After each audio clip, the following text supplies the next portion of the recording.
Nuklir itu kan bahasa bahasa asing, bahasa Inggris untuk atau adopsi Inggris untuk inti. Kita kalau ngomong tenaga inti gitu orang santai-santai saja. Iya, tapi Ya, kalau ngomong nuklir sudah pikirannya ke mana-mana. stigma Tapi duluan.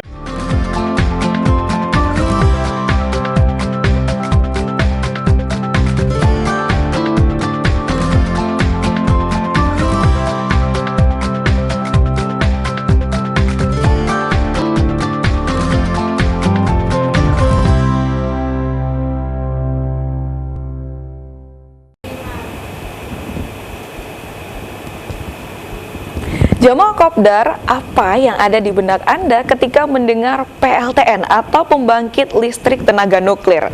Mungkin beberapa dari kita akan berpikiran, wah ini adalah teknologi terbarukan. Atau mungkin kita juga sudah mulai berpikir terkait dengan kesiapan masyarakat atau kontribusi masyarakat muslim dalam pembangunan PLTN pertama di Indonesia. Untuk itu di sore hari ini kita akan bahas peluang cendekiawan dan masyarakat muslim dalam program PLTN pertama di Indonesia di Kopi Darmo, Kopdar bareng orang-orang pintar. Assalamualaikum warahmatullahi wabarakatuh. Selamat sore Jawa Kopdar. Alhamdulillahirobbilalamin. Senang sekali saya Indah Kumaidi kembali hadir ya menyapa Anda dalam program kesayangan kita Kopi Darmo, Kopdar bareng orang-orang pintar. Senang sekali di sore hari ini kita akan membahas sesuatu yang ya sudah cukup lama kita bahas ya terkait dengan pembangkit listrik tenaga nuklir. Tapi spesifikasinya di sore hari ini kita akan lebih khususkan pembahasan kita terkait dengan peluang cendekiawan dan masyarakat muslim dalam program PLTN pertama di Indonesia. Ini sudah bergabung bersama kita melalui Zoom ya. Yang pertama sudah ada Gus Jafar Siddiq selaku pengasuh Pondok Pesantren Hidayatus Salikin Bangka Belitung. Assalamualaikum Gus Jafar. Waalaikumsalam warahmatullahi wabarakatuh. Ini lagi di Bangka Belitung pasti ya. Alhamdulillah. Seharian ini sudah ngapain aja? Kayaknya sudah monitoring santri-santrinya juga atau bagaimana hari ini? Ya, baru sampai dari Jakarta beberapa jam yang lalu. Masya Allah, langsung menyematkan diri. Ada kegiatan apa di Jakarta, Gus? Biasa nyari sesuap nasi. Oke, alhamdulillah. Ini sudah bisa untuk ngobrol-ngobrol ya bersama kita di sore hari ini bersama dengan pemirsa TV9. Langsung saja juga di sampingnya ini sudah ada bergabung bersama kita yaitu Profesor Dr. Renat Abdurrauf MSI selaku Guru Besar Fisika Universitas Brawijaya Malang. Assalamualaikum Prof. Rauf. Waalaikumsalam warahmatullahi wabarakatuh, Mbak Indah. Assalamualaikum Gus Jafar Siddiq. Waalaikumsalam Prof. Nah, kalau Prof. Rauf di kampus Mas Ian ya? Masih di kampus ya Prof? Masih di kampus, alhamdulillah. Selayaknya guru besar. Pagi ketemu pagi biasanya nggak jauh-jauh dari kampus ya? Ya, nggak jauh-jauh dari mahasiswa. Nggak jauh-jauh dari mahasiswa. Oke, langsung saja kita menuju kepada Gus Jafar terlebih dahulu. Kalau misalnya kita berbicara soal pembangkit listrik tenaga nuklir begitu ya, apa kesan pertama yang ada di benak pikiran Gus Jafar ketika mendengar bahwa Indonesia akan segera mempersiapkan PLTN pertama seperti itu? Kira-kira bagaimana Gus Jafar? Silakan. Keren. Selain keren bagaimana Gus? Iya, karena kita sudah nggak mulai lagi memikirkan PLT. Ketika negara besar sudah mikir nuklir, saya acungkan jempol keren. Ya, karena memang itu yang kita butuhkan saat ini. Oke, tapi kalau misalnya melihat dari kesiapan mental, lalu dari informasi masyarakat dalam menyambut pembangunan PLTN pertama di Indonesia, ada beberapa masyarakat yang juga masih dalam tanda kutip ada takut, khawatir, terus nanti bagaimana ini Gus? Nah, kalau dari Gus Jafar sendiri menjawab persoalan itu bagaimana kira-kira? Saya ini tinggal di Bangka Belitung, satu provinsi kepulauan yang mengandung nuklir sangat besar dan pemerintah juga sudah membidiknya. Sebenarnya ini sudah puluhan tahun yang lalu dibicarakan tentang nuklir di Bangka Belitung, termasuk dulu gubernur kita yang juga pernah menjadi mustasyar PBNU almarhum itu sudah memasang tapak untuk pembangunan PLTN di Bangka Belitung. Tetapi pro kontra selalu terjadi karena edukasi yang dan informasi yang diberikan oleh pemerintah terhadap masyarakat tidak masif begitu. Saya pikir saat ini itu yang terpenting adalah informasi dan edukasi kepada masyarakat. Itu yang paling penting. Jadi kalau misalnya dari Gus Jafar sendiri melihat sepertinya memang potensinya sangat besar, tapi berarti harus ada edukasi kepada masyarakat, begitu ya Gus? Pasti karena begini, negara besar seperti Indonesia memang selayaknya sudah harus menggunakan nuklir. Izin walaupun saya ini orang kampung ya, tetapi saya sudah jalan di beberapa negara sudah hampir sangat banyak, dan negara-negara maju semuanya menggunakan nuklir. Apalagi populasi Indonesia yang jumlahnya ratusan juta begitu ya, sehingga perlu sangat dibutuhkan sekali nuklir ini. Nggak cukup dengan energi terbarukan. Permasalahannya adalah masyarakat kita hari ini pemikirannya masih stuck di bab PLT, bab sumbangan-sumbangan seperti itu. Nah, ini gimana kita mau maju? Ya, karena doktrin dari pemerintah sendiri hanya sebatas itu. Kalau memang mau membangun PLTN atau pembangkit nuklir, maka mulailah masyarakat merangkul semua elemen masyarakat, baik itu organisasi besar seperti NU, Muhammadiyah atau yang lainnya, dan para kiai-kiai, tokoh-tokoh masyarakat untuk mengedukasi ini. Mereka dulu dikasih tahu, dan terpenting adalah LSM-LSM yang memang belum paham tentang manfaat nuklir. Begitu ya, jadi harus menggandeng seluruh lapisan masyarakat ya Gus. Jadi bukan hanya membidik masyarakat saja, tapi bekerja sama dengan LSM atau mungkin organisasi atau mungkin ormas setempat, begitu Gus. Ya, karena begini, kalau saya ketika ditanya apa kesan pertama di dalam benak saya bilang keren. Karena setidaknya saya sudah mengetahui, membaca dan mendengar informasi tentang manfaat nuklir. Tapi ketika orang yang tidak paham, dia kata-kata pertama akan bilang bahaya. Ya, karena dia mungkin melihat berita yang dulu-dulu di Jepang dan lain sebagainya. Apalagi seperti masyarakat kepulauan kami yang sangat kecil ini, begitu dipasang pembangkit listrik tenaga nuklir kemudian meledak, habislah kami, kan gitu. Nah, itu pikiran-pikiran itu yang harus diedukasi ke masyarakat. Apakah safety, apakah aman, siapa yang akan mengerjakan, itu penting sekali, sangat penting. Oke, baik, kita akan lanjutkan kepada Prof. Rauf. Ini dalam kacamata akademisi tentunya, Prof.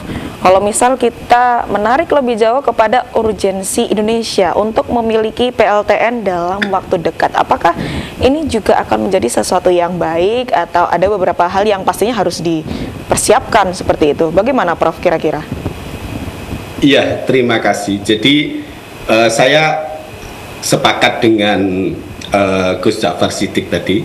Keren sekali kalau kita punya PLTN, tapi saya ada tambahnya sedikit, tambahan harap-harap cemas gitu. Ya, karena gini, energi nuklir itu lahirnya itu agak kurang beruntung. Jadi rilisnya orang mengenal nuklir pertama itu lewat bom atom.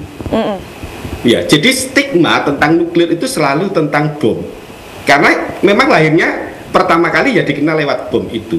Sehingga kemudian nuklir yang sebenarnya itu adalah sesuatu yang netral menurut saya, itu kemudian warnanya ikut bom tadi. Jadi kalau kita mengenal senjata nuklir itu warnanya jadi merah. Tapi pada saat yang lain kalau kita bicara tentang terapi nuklir, warnanya hijau. Nah, mungkin energi nuklir itu warnanya kuning. Saya bayangkan seperti itu. Saya akan bicara sedikit tentang istilah ini. Ketika orang bilang terapi nuklir, itu orang masih was-was. Tapi ketika bilang radioterapi, sebenarnya adalah barang yang sama. Itu orang langsung nyaman. Radioterapi itu adalah terapi menggunakan energi nuklir dari radioaktivitas. Orang langsung nyaman. Karena istilah nuklirnya itu hilang. Jadi dalam konteks ini, kita butuh ke sana. Tapi sebelum ke sana, itu hal yang perlu kita lakukan, saya rasa itu adalah melakukan edukasi pada masyarakat. Jadi kita harus menyampaikan tentang energi nuklir, tentang PL itu dalam gambaran yang utuh, bukan hanya gambaran yang isinya itu kekhawatiran. Ya, tentunya di dalamnya ada banyak manfaat, tapi kita itu terbiasa karena ya itu tadi lahirnya sudah berbasis bom, sehingga yang muncul selalu istilah kekhawatiran. Barangkali seperti itu. Oh, seperti itu. Tapi apakah memungkinkan, Prof, kalau kita mengubah stigma yang awalnya takut menjadi, wah ini potensial sekali, seperti itu? Kalau kita mengikuti terapi nuklir menjadi radioterapi, kemudian orang menjadi nyaman, sebenarnya memungkinkan ya, Prof? Memungkinkan. Nuklir itu kan bahasa asing, bahasa Inggris untuk atau adopsi Inggris untuk inti. Kita kalau ngomong tenaga inti gitu orang santai-santai saja. Iya, tapi ya, kalau ngomong nuklir sudah pikirannya ke mana-mana. Tapi duluan. Oke, sebentar Prof. Nanti akan kita lanjutkan lagi karena ini pembahasannya akan sangat menarik sekali. Untuk itu pemirsa, jangan kemana-mana, kita akan kembali setelah yang satu ini. Tetap di Kopi Darmo, kopdar bareng orang-orang pintar. Masih di Kopi Darmo, kopdar bareng orang-orang pintar ya. Jawa Kopdar masih bersama dengan kedua narasumber luar biasa kita, yaitu Prof. Rauf dan juga Gus Jafar. Kita menuju kepada Prof. Rauf terlebih dahulu. Tadi saya juga baru saja mendengar bahwa ada singkatan-singkatan atau bahasa ilmiah seperti itu ya, yang sebenarnya itu biasa-biasa saja kalau kita dengarnya yang umum begitu. Tapi ketika dengarnya nuklir gitu langsung kayak, wah ini pasti bom, ini pasti karena itu termasuk dari pengaruh stigma begitu ya, Prof. Kalau misalnya kita tanyakan lebih lanjut terkait dengan alasan ilmiah yang paling kuat ini ya, dari sudut pandang akademisi begitu, sebagai peneliti juga, sehingga Indonesia perlu segera memiliki PLTN, apa kira-kira, Prof? Bahasa sederhana yang bisa kita berikan kepada masyarakat Indonesia. Iya, barangkali pijakannya itu adalah kebutuhan energi kita itu meningkat, sementara hitungannya kalau kita pakai energi yang ada juga sumber energi terbarukan yang lain itu belum sepenuhnya terpenuhi. Ya, nah di sini energi nuklir itu mungkin muncul sebagai salah satu alternatif karena seperti semua pilihan yang lain, di samping ada kekurangan juga ada banyak kelebihan. Nah ini yang mungkin kita semua perlu tahu. Yang pertama itu nuklir itu densitas energinya itu tinggi. Jadi untuk satu bahan yang sama, itu ibaratnya satu cuil uranium itu bisa menghasilkan energi yang kalau dibandingkan gitu nggak tahu dengan berapa ton batu bara. Oh, ini perbandingannya kan, sebegitu besarnya ya? Yang luar biasa gitu ya. Kemudian yang lain, energi nuklir itu kan relatif intermittent ajek. Jadi ketersediaannya tidak bergantung cuaca, tidak bergantung.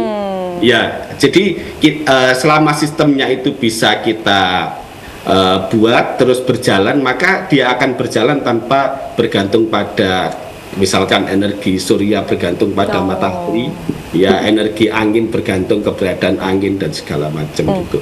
Di samping mungkin karena sekarang kita hidup di dunia global di mana kita itu support pada pengurangan emisi CO2, maka itu menjadi solusi juga. Jadi ada banyak keuntungan dalam energi nuklir ini yang saat ini mungkin tertutupi oleh kekhawatiran tentang energi itu ya, Prof ya. Iya.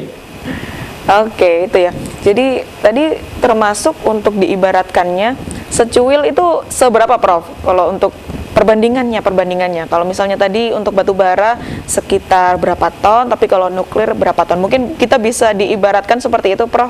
Diberikan contoh lebih detail lagi. Saya takut mengatakannya karena kalau nanti angkanya agak pasti gitu salah. Tapi yang jelas keterkandungan gitu kalau bahasanya gitu kita energi yang dihasilkan itu mega elektron volt dan itu bisa dihasilkan oleh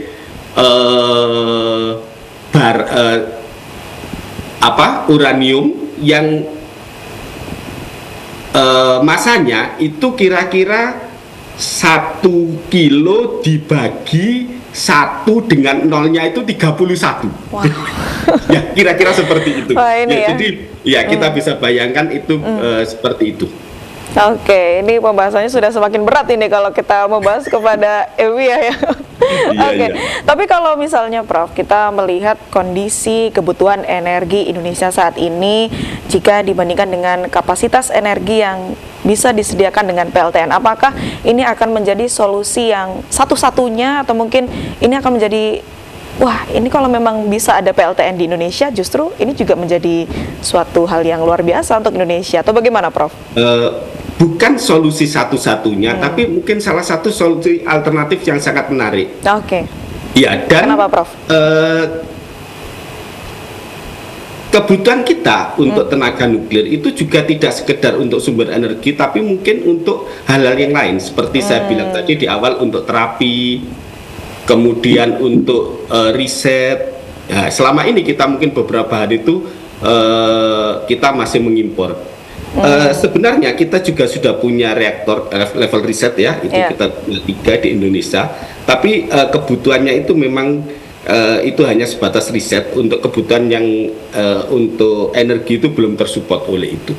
Oh, seperti itu ya. Oke, jadi sebenarnya memang bukan solusi satu-satunya, tapi menjadi salah satu solusi yang menarik ya. Ya, menarik dengan berbagai kelebihannya tentu saja. Oke, saya suka sekali untuk kalimatnya. Oke, kita lanjutkan kepada Gus Jafar.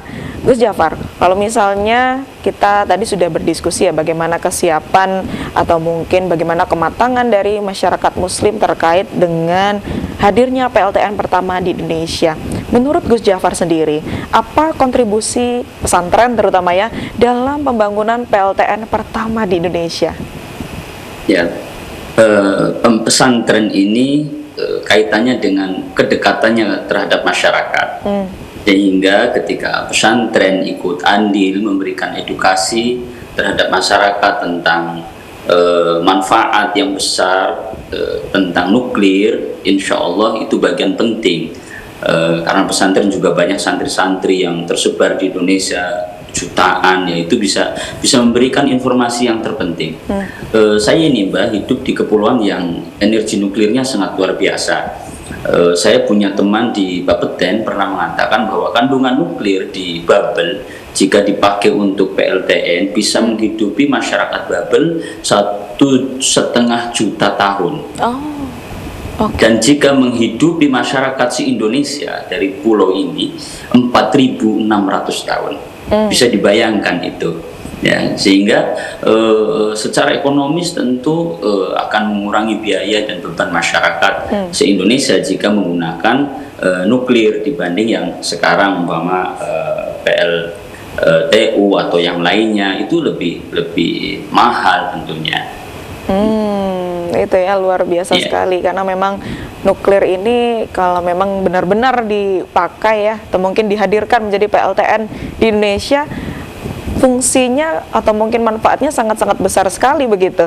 Tapi untuk Gus Jafar, kalau misalnya kita ingin memastikan bahwa pembangunan PLTN ini tidak bertentangan dengan prinsip syariah tentunya, terutama terkait keselamatan dan kemaslahatan publik begitu, apalagi kalau sudah mengikut sertakan atau mengkolaborasikan pesantren di dalamnya, berarti kan tidak boleh meninggalkan bagaimana perintah-perintah agama seperti itu. Bagaimana kira-kira Gus Jafar menanggapi itu? Perintah agama adalah untuk maslahat. Selama itu la tufsidu fil ardi ba'da islahiha, maka itu sah-sah saja. Dan itu dan hari ini memang dibutuhkan oleh masyarakat Indonesia, oleh bangsa ini. Kita melihat negara-negara lain di Eropa hampir semua, Rusia, negara maju, Ukraina dan lain sebagainya, bahkan UK, United Kingdom, semuanya menggunakan nuklir. Atau bisa juga lihat di dalam Al-Quran, walaupun tidak secara gamblang, tetapi Al-Quran juga menyinggung tentang nuklir. Ada yang mengatakan surat Al-Hadid ayat 25, bagaimana Allah menyebutkan ada kekuatan besar dan manfaat-manfaat bagi manusia. Ada juga yang menyebutkan bahkan mithqala dzarratin, zarrah itu sebiji atom, bahwa dengan kekuatan yang sangat besar. Ada yang menyebutkan itu juga bagian daripada ulama-ulama kontemporer mentafsiri hal itu. Sehingga bagi saya pribadi, selama itu manfaat, apapun itu baik untuk agama. Anggap saja seperti golok, itu tergantung siapa yang megang. Oh ya. Ya, kalau dipegang oleh pembunuh itu akan berbahaya. Tapi kalau dipegang oleh orang tukang jagal, dia akan manfaat untuk menyembelih dan lain sebagainya. Nah, hari ini selain daripada edukasi, pemerintah harus memastikan bahwa siapa nanti yang akan nanti ke depan gitu ya, karena ini kan pasti masih puluhan tahun. Siapa nanti yang akan menggarap ya, karena jangan sampai ini bukan main-main, karena ini untuk keselamatan umat. Ya, jangan sampai ketika dibangun kemudian masyarakat khususnya umpama di kami itu menerima bahaya dari nuklir itu. Nah, itu yang hari ini kenapa ditolak, karena nggak ada edukasi itu, nggak ada informasi-informasi yang bulat yang diberikan ya. Seperti itu, Mbak. Oke, jadi segala sesuatu pasti ada konsekuensinya ya. Seperti Pasti, tadi, pasti. megang golok kalau dipegang oleh pembunuh ya hasilnya akan negatif. Tapi kalau yang dipegang adalah, yang memegang adalah tukang jagal, beda lagi ya. Ya. Tapi bagaimana Prof? Bagaimana Gus Jafar kalau misalnya kita ingin melibatkan ulama di sini dalam memberikan edukasi kepada masyarakat? Apakah ini juga akan menjadi hal yang penting atau bagaimana? Saya pikir ulama itu selalu penting, ya. Di mana hal ya, dari sebelum lahirnya manusia sampai wafatnya manusia itu ulama dibutuhkan. Nah, dan itu penting sekali bahwa pemerintah harus bersinergi dengan semua pihak, khususnya para alim ulama, karena mereka tentu punya jamaah yang sangat besar dan masih didengarkan. Indonesia itu kalau tidak ada para alim ulama dengan organisasi-organisasi besar, tidak bisa di-cover. Ya, dan hari ini makanya kita melihat pemerintah kalau ada apa-apa baru sowan ke ulama, kalau ada apa baru sowan ke ulama. Nah, kami meminta secara pribadi ini, karena ini adalah urusan besar, maka sebelum itu terjadi harus mulai dulu bersinergi. Jangan sampai setelah ada masalah ulama dilibatkan. Nah, itu yang sering terjadi. Ini kritik pribadi. Oke, jadi sebelum melakukan, sebelum melangkah, sebelum membuat keputusan yang besar, alangkah baiknya dikonsep sedemikian rupa di awal begitu ya Gus? Oke, baik pemirsa, kita masih akan kembali setelah yang satu ini. Tetap di Kopi Darmo, Kopdar bareng orang-orang pintar. Kembali lagi di Kopi Darmo, Kopdar bareng orang-orang pintar. Ya, Jawa Kopdar masih dalam pembahasan kita terkait dengan peluang cendekiawan dan masyarakat muslim dalam program PLTN pertama di Indonesia. Tadi kita sudah sempat mengobrol sedikit ya, waktu iklan tadi malah kita kepikiran bagaimana kalau kita menghubungkan antara perspektif Al-Quran dan juga ilmiah seperti itu, atau bagaimana pendidikan atau mungkin penelitian seperti itu. Kita kepada Gus Jafar terlebih dahulu. Tadi sempat disebutkan juga ya terkait dengan Quran surat Al-Hadid yang ini juga berkesinambungan dengan apa yang kita bahas di sore hari ini. Mungkin bisa dijelaskan lebih detail lagi Gus Jafar, silahkan. Baik, ini memang menarik sekali kita membahas nuklir, sehingga banyak orang mencari dalil-dalil yang sharih tentang apakah nuklir boleh atau tidak. Kemudian saya melihat di Al-Quran ada satu surat yang disebut dengan surat Al-Hadid. Memang tidak secara pasti di situ menyebutkan surat nuklir, tetapi tentu di ayat 25 disebutkan bahwa wa anzalna al-hadida fihi ba'sun syadid wa manafi'un linnas, bahwa kami turunkan untuk para nabi dan kaumnya itu kekuatan besar dan manfaat yang banyak bagi manusia. Tentu ini harus kita tafsiri ayat-ayat ini dengan secara ilmiah. Ada kekuatan besar di dalam besi. Ada yang menyebutkan orang-orang sekarang bahwa ini berkaitan juga dengan ayat nuklir.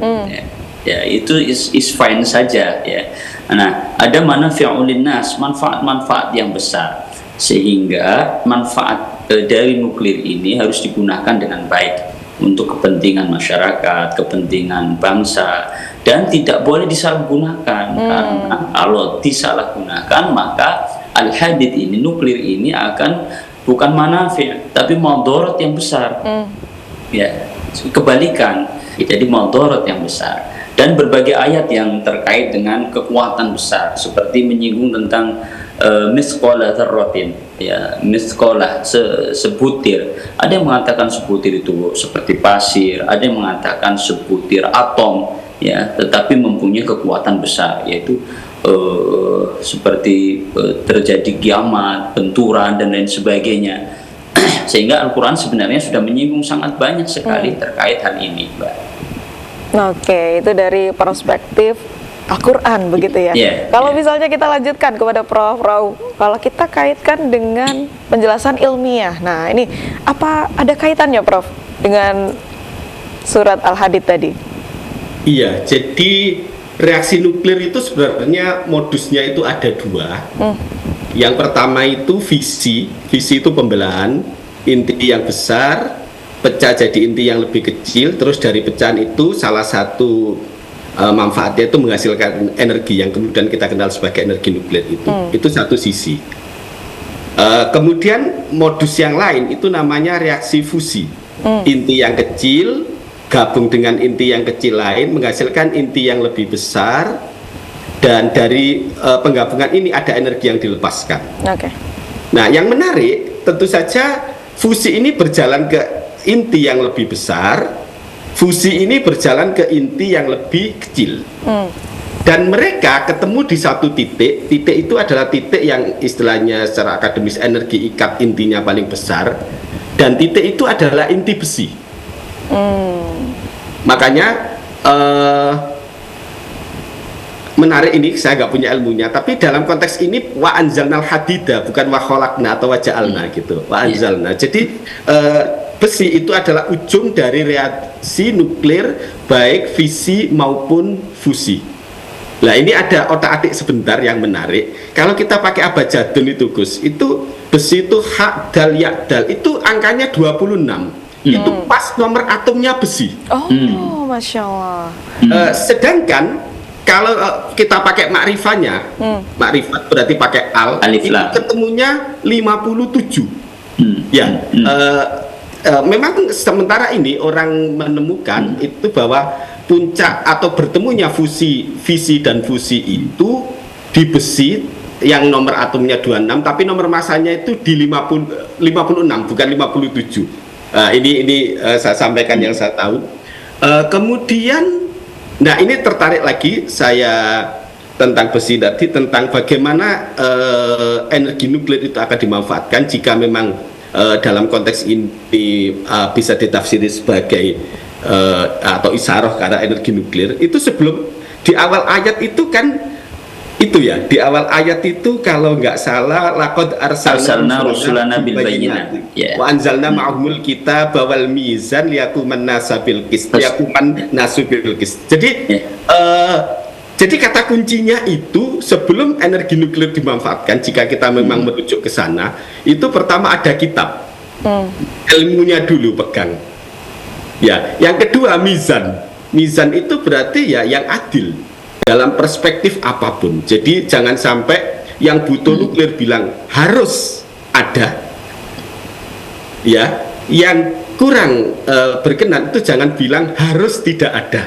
Jadi harus ada keterbukaan, karena memang letter luck-nya seperti itu. Ini pemahaman saya yang sangat terbatas, itu ilmunya dulu kepegang, kemudian mizan itu termasuk kejujuran di dalam memberikan opini, menilai semuanya. Dan kemudian akhir ayatnya innallaha qawiyyun aziz. Jadi ini sangat menarik dalam konteks itu. Jadi kenapa besi itu kan kita tahu dalam banyak perspektif itu ketika Allah memberikan simbol kekuatan pada waktu wa'lanalahul hadid dan seterusnya itu. Jadi mungkin menarik itu dipakai sebagai contoh, sebagai isyarah atau kita tafsirkan ke arah sana. Dan jika itu iya, maka prasyarat awal sebelum itu dilakukan bahwa kita punya ilmunya. Kemudian yang kedua, kita punya kejujuran sebelum melaksanakannya. Barangkali itu. Oke. Mungkin dari Gus Jafar sepertinya ingin menanggapi apa yang sudah disampaikan oleh Prof. Rauf. Memang yang disampaikan beliau terkait angka tadi memang kebetulan 57 adalah surah Al-Hadid. Hadid adalah surah ke-57. Betul, iya. Dan itu sangat menarik, yang berarti besi yang perlu kita bahas lebih dalam mungkin tentang ayat ini kaitannya dengan Al-Hadid. Saya secara pribadi sangat respect sekali dengan rencana pemerintah terkait nuklir, sehingga saya banyak membaca terutama ayat Al-Quran ini terkait apakah memang ini perintah agama ataukah bukan, manfaat dan madorotnya semuanya sudah ada digambarkan di dalam Al-Quran, dan saya pikir semua kehidupan sudah ada dalam Al-Quran, tinggal bagaimana kitanya. Ya. Oke, baik itu ya. Jadi kalau misalnya kita melihat sesuatu bukan hanya wah saya nggak suka jadi saya nggak setuju, tapi saya suka jadi saya setuju, tapi jangan seperti itu ya. Tapi kita harus melihat bagaimana potensialnya, bagaimana kemaslahatannya, manfaatnya, termasuk mudaratnya tadi ya Gus.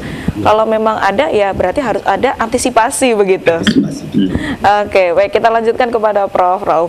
Terkait dengan tantangan untuk Indonesia dalam memiliki PLTN pertama begitu ya, kira-kira ini akan lebih berat kepada soal teknologinya atau malah persepsi publiknya? Nah ini bagaimana kalau pendapat dari Prof. Rauf sendiri? Ya, saya rasa dua-duanya. Cuman yang masalah teknologi itu lebih mudah diatasi. Oke. Ya, lebih mudah, transfer teknologi itu lebih mudah diatasi. Terus jangan lupa kita punya prodi teknik nuklir ada di UGM, ada di ITB gitu ya, teknik fisika di ITB namanya. Jadi kita punya banyak doktor nuklir. Jadi dari sisi kesiapan teknologi itu memang kita mungkin ada masalah, tapi insya Allah itu bisa diatasi. Yang menjadi PR menurut saya, pandangan saya yang tidak kalah besar atau mungkin lebih besar itu persepsi publik. Jadi yang seperti saya katakan tadi, karena kelahirannya nuklir itu sudah identik dengan bom. Oke. Ya, dan kemudian dan itu yang kemudian terbawa dalam banyak opini gitu ya. Oke, tapi kalau dari sudut pandang akademisi, apa kolaborasi yang paling ideal atau langkah yang paling ideal begitu supaya kita bisa memberikan kesadaran publik yang sesuai dengan apa yang kita harapkan untuk PLTN Indonesia? Iya, saya berpikir bahwa ada beberapa hal yang bisa kita lakukan atau pilihan kita untuk bisa ya berperan aktif sebagai cendekiawan itu.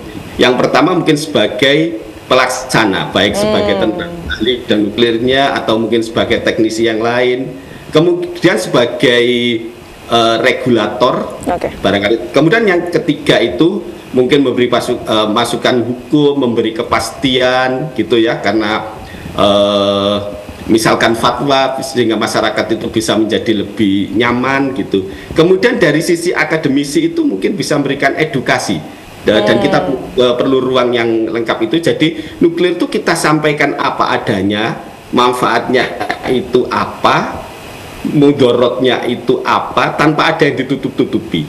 Terakhir, manfaat mudorot ini harus kita hadapkan dengan kebutuhan kita saat ini. Terus kemudian bagaimana itu semua kita timbang, dan yang terakhir kalau madorot ini juga harus diiringi dengan sebuah aturan yang jelas ya, regulasi yang jelas, kemudian ya ketaatan kita pada regulasi itu.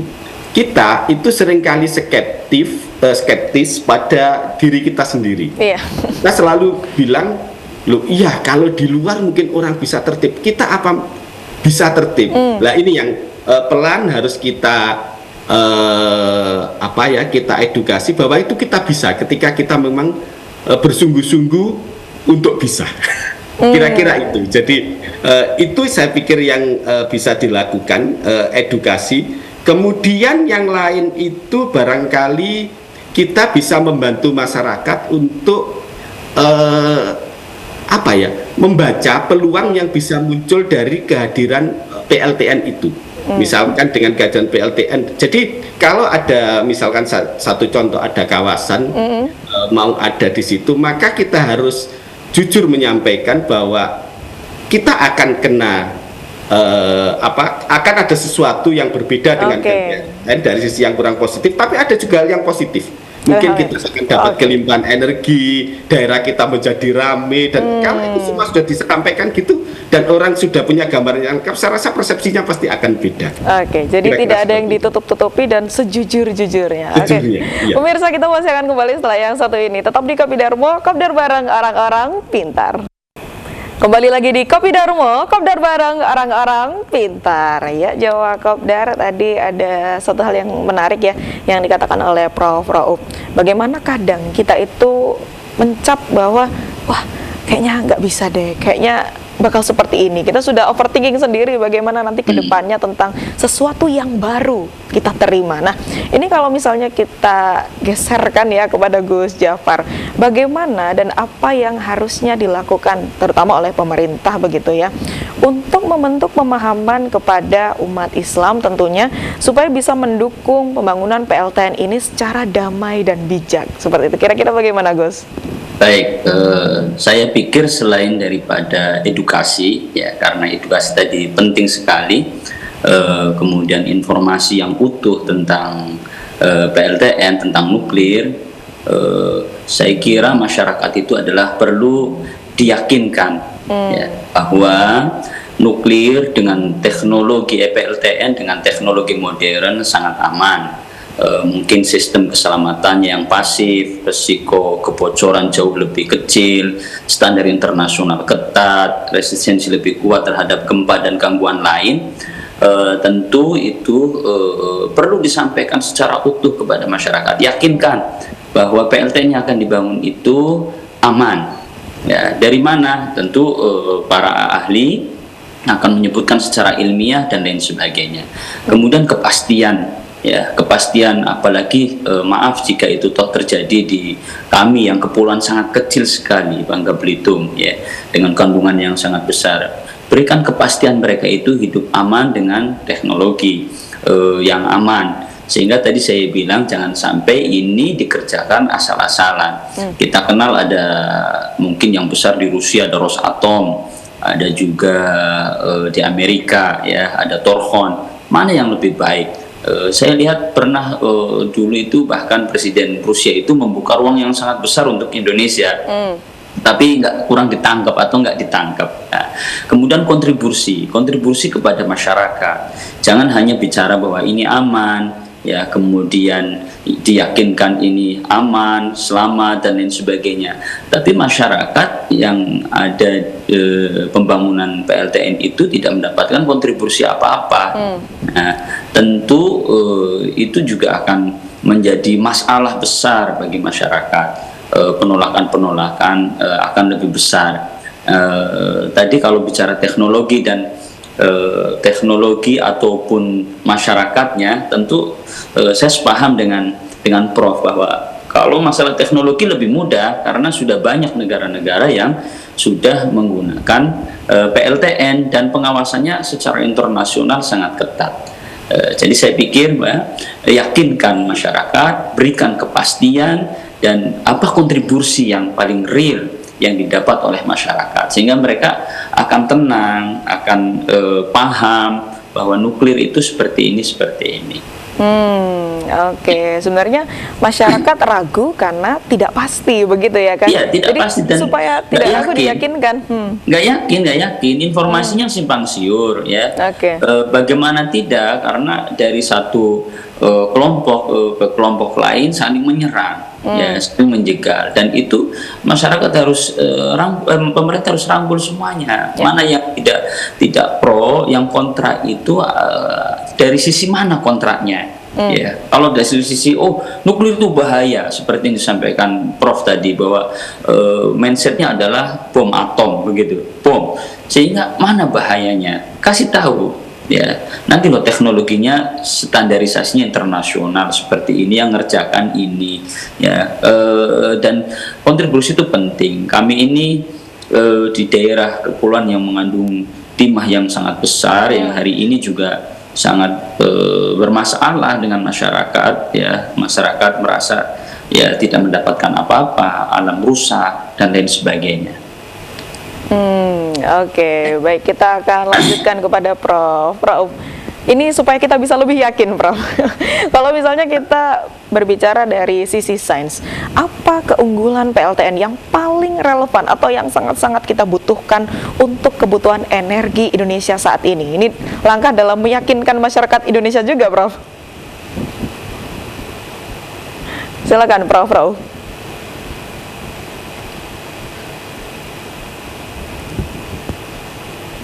Oke. Mohon maaf tadi saya freeze sebentar jadi nggak bisa. Oke. Ini dalam langkah meyakinkan masyarakat Indonesia, Prof. Rauf.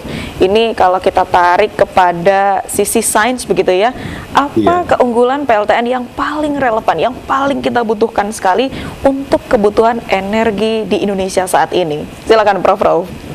Iya, terima kasih. Jadi kembali lagi pada keunggulan energi nuklir itu sendiri, bahwa energi nuklir itu pertama seperti saya bilang di awal tadi, densitasnya besar. Jadi dengan modal yang kecil itu kita dapat hasil yang besar. Jadi itu yang pertama. Kemudian berikutnya itu tidak bergantung pada cuaca. Jadi dia itu tidak hanya sekedar terbarukan tapi juga ajek gitu, intermittent gitu. Kemudian ya bebas CO2, kemudian pemanfaatannya itu tidak hanya untuk energi tapi untuk hal yang sifatnya tidak tergantikan seperti untuk riset dengan menggunakan tenaga nuklir atau terapi nuklir. Memang ada beberapa hal yang kalau energi itu masih bisa digantikan, tapi kalau ketersediaan energi nuklir atau bahan radioaktif untuk riset itu memang nggak tergantikan. Cuman masalahnya yaitu tadi untuk menyampaikan ke masyarakat itu kadang-kadang atau masyarakat tidak bisa menerima informasi secara utuh, dan kita juga tidak bisa menyalahkan masyarakat karena memang informasi yang masuk itu terlalu banyak. Dan semua pihak itu tidak pernah duduk bersama dengan, saya ulangi, dengan kejujuran menyampaikan semuanya bareng. Untungnya itu apa, ruginya apa, mari kita timbang bersama. Kemudian barangkali juga persepsi publik itu, saya tadi bicara tentang skeptisme pada diri sendiri, tapi pada titik tertentu kadang skeptisme itu juga ada dasarnya gitu. Jadi bagaimana untuk menghilangkan skeptisme di masyarakat itu, pada satu sisi kita juga bisa menunjukkan bahwa kita itu bisa menjadi lembaga yang sungguh-sungguh atau lembaga yang bisa dipercaya, sehingga ketika kemudian kita itu memegang nuklir yang menurut persepsi umum itu sesuatu yang berbahaya, kita pada level bisa dipercaya. Nah ini mungkin salah satu PR yang besar. Tetapi saya coba memahami nuklir itu dari konsep ini dari peristiwa nuklir. Sebenarnya reaksi itu muncul itu karena ada neutron, kita tembakkan ke bahan uranium, kemudian menghasilkan neutron lebih banyak. Neutron yang lebih banyak itu kemudian menembak uranium lagi. Begitu berantai sehingga timbul reaksi nuklir. Dan reaksi ini itu bisa dikendalikan dengan bahan yang kita sebut moderator. Tugasnya moderator itu menangkap elektron itu, sehingga kalau banyak ditangkap nanti reaksinya bisa kita kontrol, bisa kita naikkan atau kita turunkan. Nah, saya berpikir kalau konsep moderator itu dibawa ke sosial itu juga sangat menarik. Jadi ada sebuah moderator yang satu saat itu bisa menyebabkan pendapat ditampung, kemudian pada saat yang sama juga dibuka lagi sehingga semua orang itu bisa menyampaikan aspirasinya, tapi aspirasi itu juga ditangani dengan moderasi yang baik. Ya kira-kira seperti itu. Begitu ya. Jadi kurang lebih nuklir itu sebenarnya sama dengan energi-energi yang lain, bisa dikontrol, bisa bagaimanakan, itu bisa seperti itu ya, Prof ya. Bisa. Tergantung bagaimana siapa yang mengelola dan bagaimana cara mengelolanya. Begitu. Baik. Kita lanjutkan lagi kepada Gus Jafar. Kalau misalnya berbicara soal harapan terbesar dari Gus Jafar sendiri terkait dengan pembangunan PLTN pertama di Indonesia, nanti akan kita beri waktu setelah yang satu ini. Tetap di Kopi Darmo, Kopdar barang ke orang-orang pintar. Masih di Kopi Darmo, Kopdar bareng orang-orang pintar ya. Jawa Kopdar, dari tadi kita sudah banyak sekali obrolan seputar peluang cendekiawan dan masyarakat muslim dalam program PLTN pertama di Indonesia. Kita langsung saja berikan waktu kepada Gus Jafar. Bagaimana terkait dengan harapan terbesar dari Gus Jafar sendiri, dan juga mungkin ada pesan-pesan yang ingin disampaikan kepada pemirsa yang sedang menonton sekarang. Silahkan. Saya punya harapan besar, semoga Indonesia cepat mempunyai PLTN dan membawa manfaat, ya, karena agama mendukung pemanfaatan teknologi yang memberi manfaat luas bagi umat manusia. Bahkan salah satu dalam maqasidus syariah atau salah satu tujuan utama agama adalah hifdzun nafsi, melindungi kehidupan. Artinya jika toh itu terjadi dan terbangun PLTN di Indonesia, maka harus melindungi kehidupan, ya, kehidupan masyarakat bangsa Indonesia yang kita cintai ini, jangan sampai malah mudarat. Saya punya harapan dengan nuklir tadi, insya Allah selain manfaat yang sangat besar, menekan biaya-biaya yang biasa dikeluarkan besar menjadi lebih kecil dengan nuklir. Selain itu juga dengan nuklir insya Allah kita akan menjadi negara yang maju, ya, dengan nuklir menjadi negara yang bisa bersaing dengan negara-negara luar, insya Allah. Amin, insya Allah. Berikutnya kepada Prof. Rauf, mungkin ada pesan-pesan yang ingin diberikan kepada masyarakat yang sedang menonton, silahkan. Iya, terima kasih. Jadi energi nuklir itu sama dengan energi yang lain, ada sisi positif, ada sisi negatifnya. Kita selalu ingat sisi negatifnya, tapi kita lupa bahwa sisi positifnya sangat besar, sangat banyak. Kemudian yang lain, persepsi masyarakat itu tentang tidak atau kurang baiknya energi nuklir itu saya rasa bisa